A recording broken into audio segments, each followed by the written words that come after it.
కాంగ్రెస్ లో ఎమ్మెల్యేలు అసంతృప్తిలో ఉన్నారన్న బండి సంజయ్ వ్యాఖ్యలకు కౌంటర్ ఇచ్చారు ఎమ్మెల్యే అనిరుద్ రెడ్డి. బీజేపీలోని 8 మంది ఎమ్మెల్యేలు అసంతృప్తితో ఉన్నారని తెలిపారు. కాంగ్రెస్ గురించి మాట్లాడటం పక్కన పెట్టి బీజేపీ అధ్యక్షుడిగా ఆయన్నెందుకు తొలగించారో ఆలోచించుకోవాలన్నారు.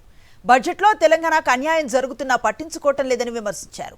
మరో 10 ఏళ్లు కాంగ్రెస్ ప్రభుత్వమే ఉంటుందని, సీఎంగా రేవంత్ రెడ్డి ఉంటారన్నారు ఎమ్మెల్యే అనిరుద్ రెడ్డి. బండి సంజయ్ కామెంట్స్ చేశాడు, కాంగ్రెస్ లో ఎమ్మెల్యేలు అసంతృప్తిగా ఉన్నారని చెప్పేసి. బండి సంజయ్ నీకేమవసరమే కాంగ్రెస్ గురించి? నువ్వు బీజేపీ ప్రెసిడెంట్ ఉంటే నిన్ను బీక్తేనే నువ్వే అసంతృప్తిగా ఉండి పోయి ఏడ్చుకున్నావు. అసంతృప్తిగా నిన్నే బీకేస్తారు, నువ్వే అసంతృప్తిగా ఉన్నారు.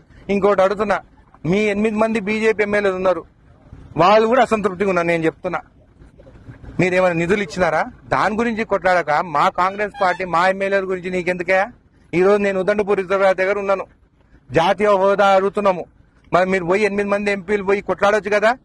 పాడమూరు రంగారెడ్డి డిప్యూటీ ఇరిగేషన్ జాతీయ హోదా కావాలని, ఫండ్స్ కావాలి. ఆంధ్ర ఏమో అక్కడ చంద్రబాబు నాయుడు ఫండ్స్ తెచ్చుకుంటున్నారు. ఇక్కడ 8 మంది ఎంపీలు ఉన్నారు మీరు ఇక్కడ, మళ్ళీ అక్కడ ఎంతమంది ఎంపీలు ఉన్నారు మీ బీజేపీ వాళ్ళు? మరి ఎప్పుడైనా కానీ నువ్వు రాష్ట్రం గురించి కానీ నిధుల గురించి మాట్లాడినారా? మీరు ఎప్పుడు ఏ గవర్నమెంట్ పడగొట్టాలి? అరే ఏ గవర్నమెంట్ పడగొట్టాలి మీకు ఎందుకే? ప్రజల తీర్పు, కాంగ్రెస్ ప్రభుత్వం, రేవంత్ రెడ్డి గారు సర్కారు, మా ప్రభుత్వం ఉంటది. ఇంకా 10 ఏళ్ళు రేవంత్ రెడ్డి గారు సీఎం గా ఉంటాడు. నీకేమైనా ఇబ్బందిగా ఉందా? మీ బీజేపీ వాళ్ళకి ఈ పనులు తప్ప వేరే ఏం లేవు. ముందు పోయి మీరందరూ పోయి నిధులు ఎట్లా తీసుకురావాలనో కొట్లాడండి, దానిపైన దృష్టి పెట్టండి. అసంతృప్తి మీ ఎమ్మెల్యేలు ఉన్నారు, మీరు అసంతృప్తిగా లేరా? మీరు ఇప్పుడు బీఆర్ఎస్ బి టీం లాగా పనిచేస్తున్నారు.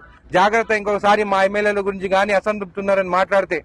మేము నిధుల గురించి మాట్లాడుకున్నాము, నడిబొడ్డున హోటల్లో కూర్చొని మాకు నిధుల గురించి మాట్లాడుకున్నాము తప్ప వేరేది ఏం లేదు. మా ప్రభుత్వము ఇంకా 10 ఏళ్ళు ఉంటది, దాని తర్వాత కూడా మళ్ళా 10 ఏళ్ళు కూడా మా ప్రభుత్వమే ఉంటది.